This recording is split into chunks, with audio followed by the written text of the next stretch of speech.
In an interview, J.J. Abrams acknowledged that it was probably would have been a better idea if they had approached the Star Wars sequel trilogy with a plan. You don't say.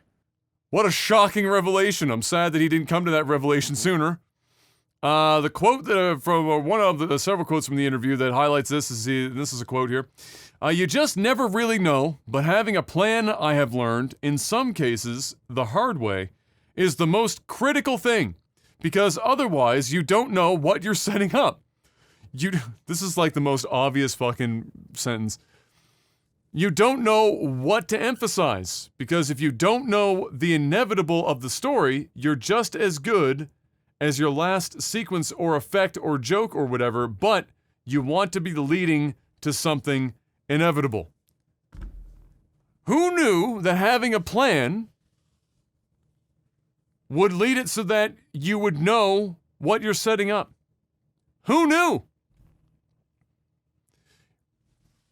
I don't even know how to talk about that because it's so obvious. So I'll just say this. Coincidentally, last night, Em and I watched episode 7 because she hadn't seen 7 and 8. We went to 9 together in theaters, but she hadn't seen 7 and 8.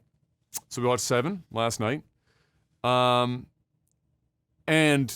I was just reminded about just the shit show from beginning to end. And how frustrating it was. 7 was my favorite out of the 3. Well, 7 was 7. Well, yeah, 7 was the closest to my favorite of the 3. Especially when I first watched it. I like 7 less knowing what comes in 8 and 9. But at the time when we went to see it in theaters, you and I went together to see that in theaters.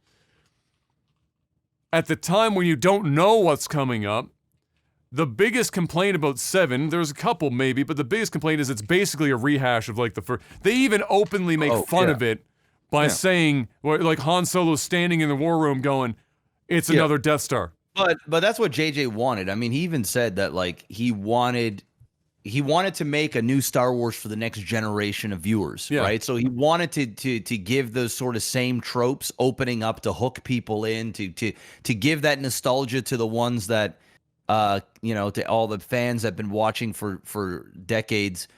And I think he succeeded in that. Yeah, it was a little bit too. That was about my only gripe was that, and then of course, what bothered me, and again, it bothered me more seeing it, knowing what comes in 8 and 9.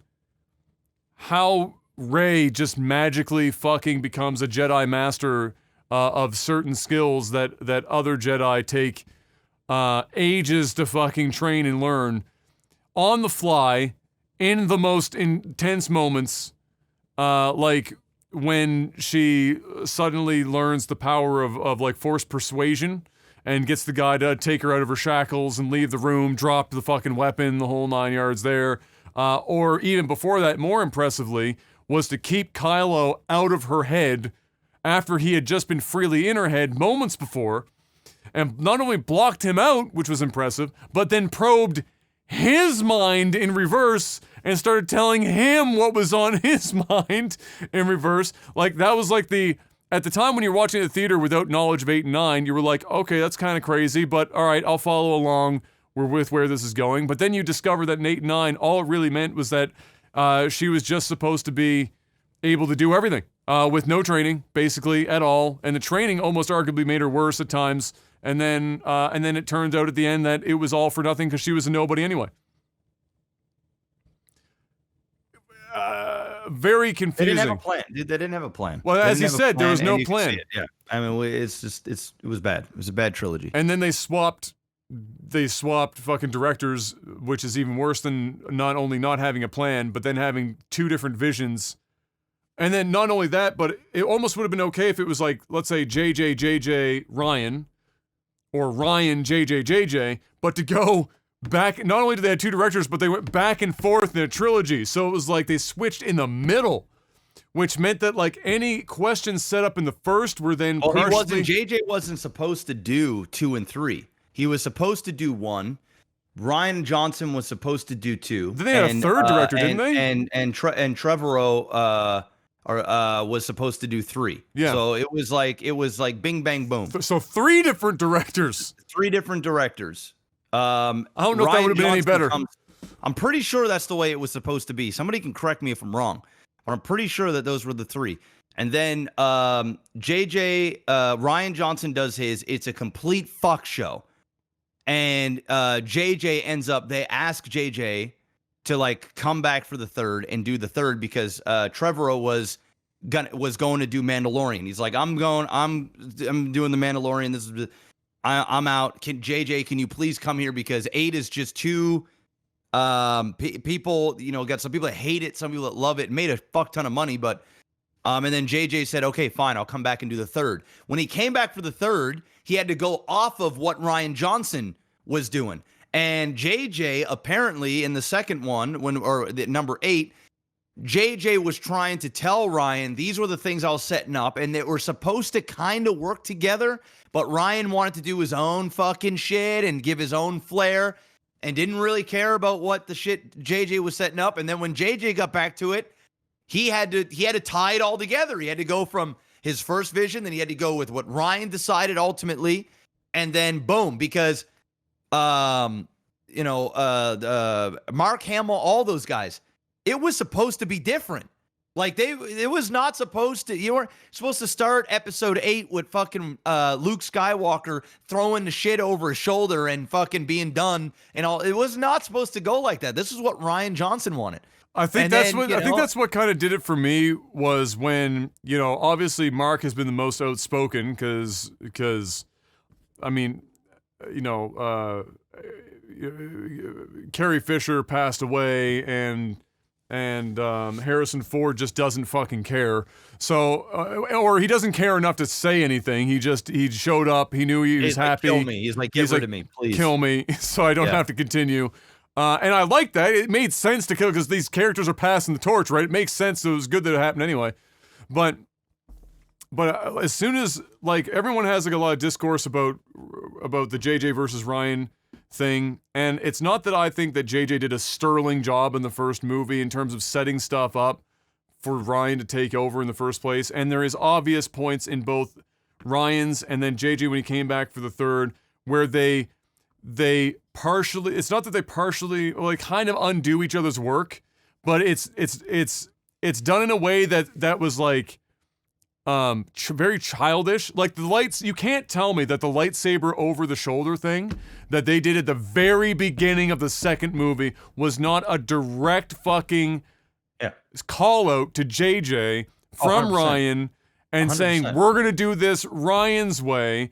And it was not about the story, because then when you hear Mark talk about that scene and several other scenes, you quickly understand that while Mark might not also agree with everything JJ did, the whole thing was a shit show.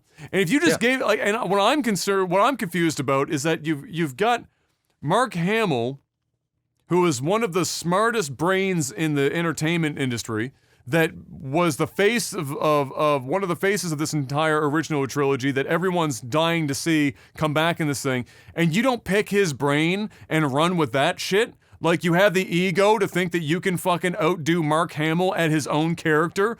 For real? Seriously? And Harrison Ford, who Mark said it would be if he wasn't so like quote unquote not actually lazy, because he's not lazy, but if he wasn't that like laid back whatever, a phenomenal director. That if you look at old footage of Harrison talking with Mark and Carrie, like literally directing scenes like between the 3 of them, and that was back then, and now they've got all this experience and it's their characters, and you just fucking throw all that out the window and be like, fuck it, he's gonna yeet this lightsaber over his shoulder. Yeah, he was edgy, bro. It was like, it was just, it is what it is. And then blue titty milk. Come on, I'm over Star Wars, bro.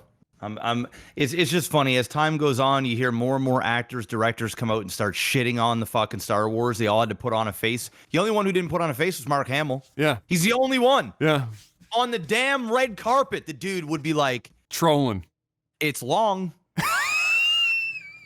There's milk and it's blue.